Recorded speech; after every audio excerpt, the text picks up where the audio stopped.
Okay guys, welcome back. In the last video basically we had spoken about the fact that we had covered some concepts on percentages, and then we said that we will cover some problems. So today let's quickly solve some problems, and this is just to give you a hint of how to tackle problems on percentages. So let's read through the first one. It says that tell what is the profit or loss in the following. Easy to find out. Basically they're asking us to find profit percentage. Now whatever it is, gardening shears, they bought for 250 rupees and sold for 325. Therefore it's a profit because selling price is more. And by how much? 75 is the profit. And how much did you get it for? 250, right? So 75 by 250, we will have to find out the percentage of it.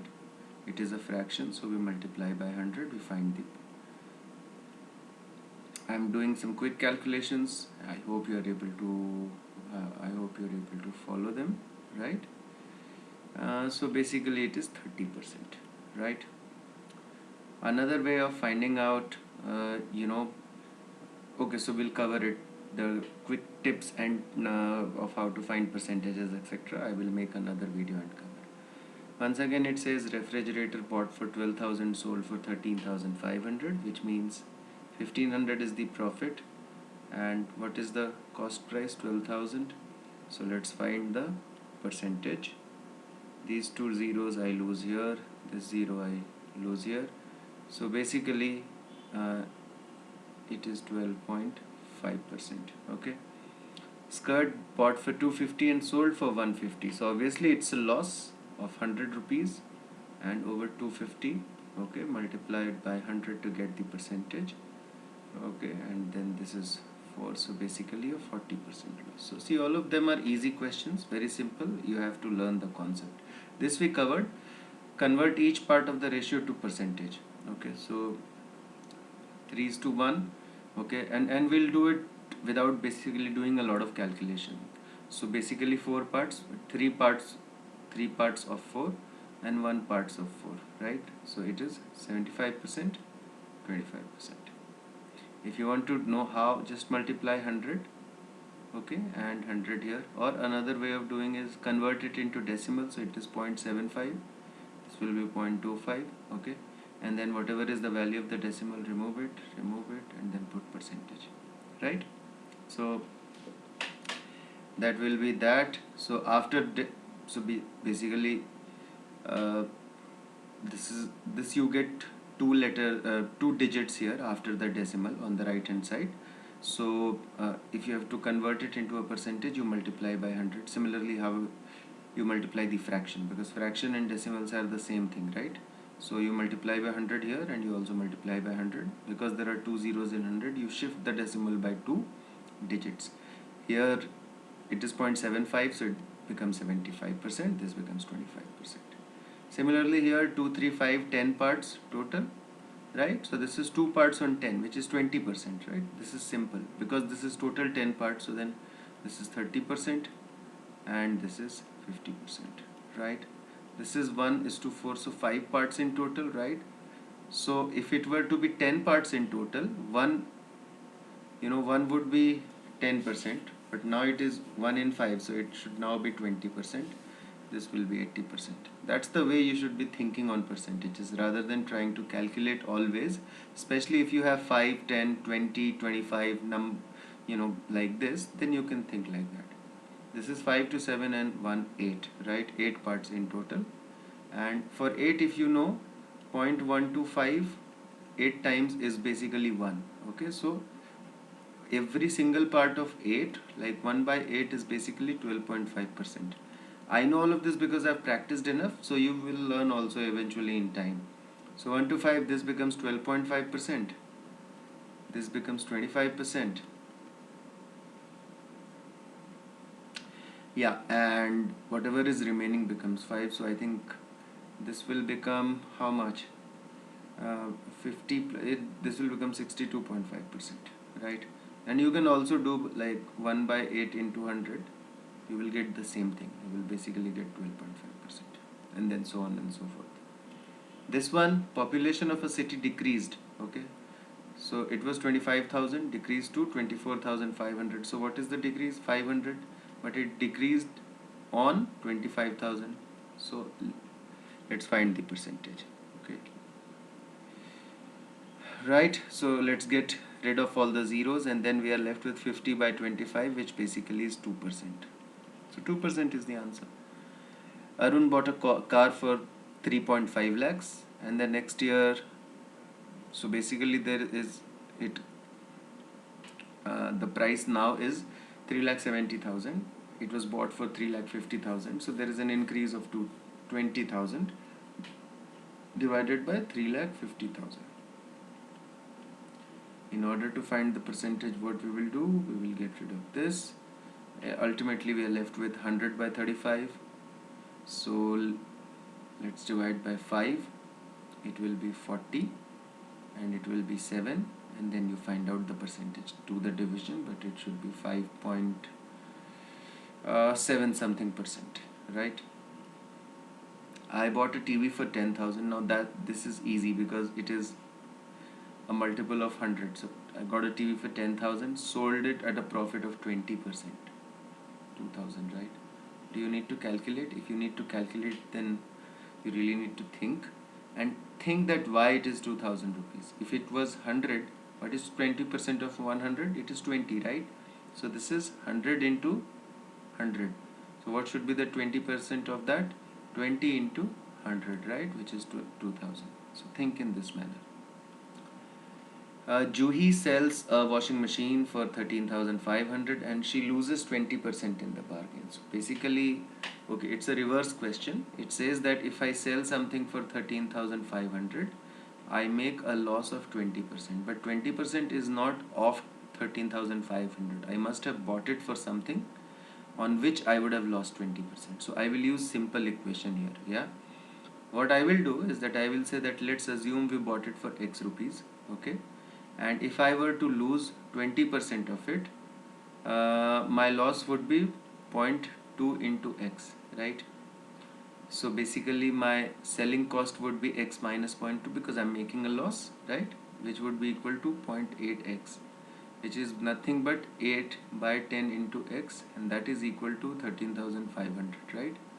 And now X I am able to find 13,500 into 10 by, remember, simple equation, this is multiplication, so I bring it this side. So 10, so I will have to, 10 is in division, so it will multiply, 8 is in multiplication, it will divide, and then I find out. So let's try and do that.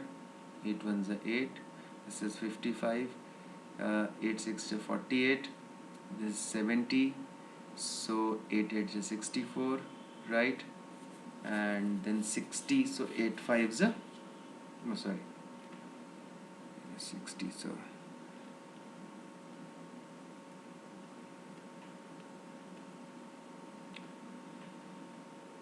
8 7s are 56, remainder is 4, 8 5s are 40, right? Into 10, so basically this 16875, that was the cost price. And then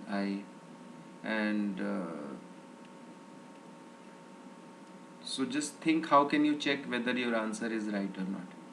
Easy way to check will be, find out 20% of this, subtract it from this one. If it comes to 13,500, that means that your calculation is right. Understood? Next one.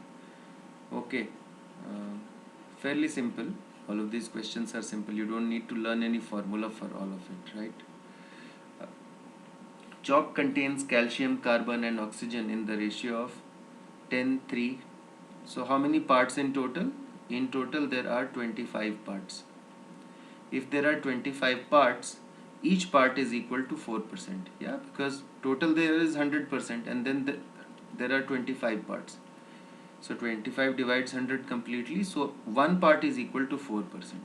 Yeah, this is how we will solve percentages if we get a good number. If we got 23 parts, then obviously it must be difficult for me. But here it is 25 parts in total. So one part is 4%. So how many parts will be 10? 40%. How many parts will be 3? 3 into 4%, 12%. How many parts will be 12? 12 into 4, 48%. Now add them, 48 plus 12, 60. 60 plus 40 is 100%, right? So this is for calcium, this is for carbon, and this is for oxygen, right? So it says find the percentage of carbon in chalk, so which is 12%. So very easy. Other way of doing it is that you add everything, it is 25, then you do 3 by 25, okay? Find out the percentage of this one. That also is 12%. Same method. Here I just showed you a different way so that you should learn to think in that fashion, because I got an easy number, so I could break it down, and even without using my pen I could solve it. But when examinations, do it properly. If in a stick of chalk carbon is 3 gram, now it is the continuation of the same problem. So there is a stick of chalk in which carbon is 3 gram and the percentage of carbon is 12%, right? So what is the weight of the chalk stick, right?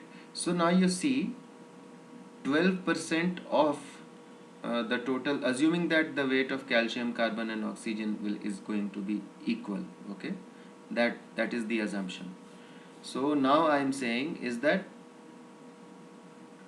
12% of the total weight is 3 grams, right? So 1% of the weight will be 3 by 12 grams, right? Unitary method, if you remember.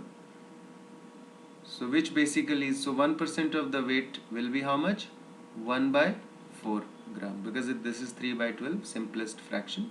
And therefore 100% of the weight will be how much? I multiply by 100, because 1% weight is 1 by 4. So 100% weight will be 1 by 4 into 100, which is 25 grams. Okay? So that will be the total weight of the chalk stick. Good question, that one. Find the amount of so okay, these are simple interest. Once again, we will not go by formula. Now this says that what is the amount to be paid. So what amount we will pay? We will repay the principal and then we will add the interest. So principal is how much? 1200. So 1200, so definitely we will pay, and then we will pay interest for 3 years. So 12% of 1200, if you find out, it will be 144. Okay, find out. I am leaving the calculation to you. That's the interest a guy has to pay in 1 year, but it says that it has to be paid at the end of 3 years. So we multiply by 3, right? So that's the interest in 3 years. So we add this to 1200. 1632 is the total. That is the amount we will pay after 3 years. Similarly, if it is 7500 at the rate of 5%, it will be 375 for 1 year, right? And you add 375 multiplied by 3, so that will be the interest of 3 years. Add it to 7500, get your amount. No need to go by formula. The formula will say P plus P into R into T by 100, something like that, equal to amount. You can do all of that, but basically this is just converting percentage into number and then adding it. What rate gives 200 rupees as interest on a sum of 5600 in 2 years? Now that's an interesting question. Yeah. So it says that what percentage. It is a reverse question. So now you might ask me that if I don't know the formula, will I be able to solve it? Yes, why not? So while I am not saying that you should not know the formula, but you should actually know how to solve it otherwise, because formula you can forget. What rate of interest, let's say the rate of interest is X%, okay, gives 280 rupees as interest on a sum of itna in 2 years. So basically this is the interest of 2 years. So what will be the interest of 1 year divided by 2? It will be rupees 140, right? Now what is 140? So 140 is basically interest of 1 year. And what will be the interest of 1 year? My principal is 56,000 rupees. 56,000 rupees into X percentage. So I do X by 100, right? So I get 560X That's the interest for 1 year, but it is equal to 140. Therefore, I find the value of x as how much? It is 1 by 4, right? It is 1 by 4. So the rate of interest is 0.25%. That is the rate of interest. Do not multiply by 100 here, okay? Do not fall prey to this, because what will happen, then you will get 25% rate of interest. So that is wrong. Rate of the percentage you have already accommodated here, right? You said x percent, you have accommodated by dividing x by 100. So whatever you get as value of x, even if it is less than 1, that's the percentage. Okay, so your calculation is right. Now similar again, did you like just use common sense and break down the problem? It will become easy. Next one, Meena gives an interest of 45 rupees for 1 year at 9%. What is the sum she has borrowed? Fantastic. Let's say the sum she has borrowed is x. Okay. So then what is the rate of interest she should pay for 1 year? X into what is the rate of interest? 9%. 9 by 100. So basically 9x by 100 should be the interest for 1 year, which is equal to 45 rupees. Let's divide it. 9 5s are, and x will be equal to 500. So 500 she borrowed. It is that simple. You don't really need any formula, guys. So that was what I wanted to tell you. Basically we covered all the sections on the interpretation of percentages today. In my next video tomorrow, what I will do is that I will give you some really cool tricks on percentages, how to see a fraction and say what percentage it is, or how to see a percentage and say what fraction it will come to, similarly decimals, etc. So that we will learn tomorrow. It's really interesting. It will help you do faster calculations. So see you. If you have feedback, write to me, or if you didn't understand a question, write to me in the comment and I will try to answer.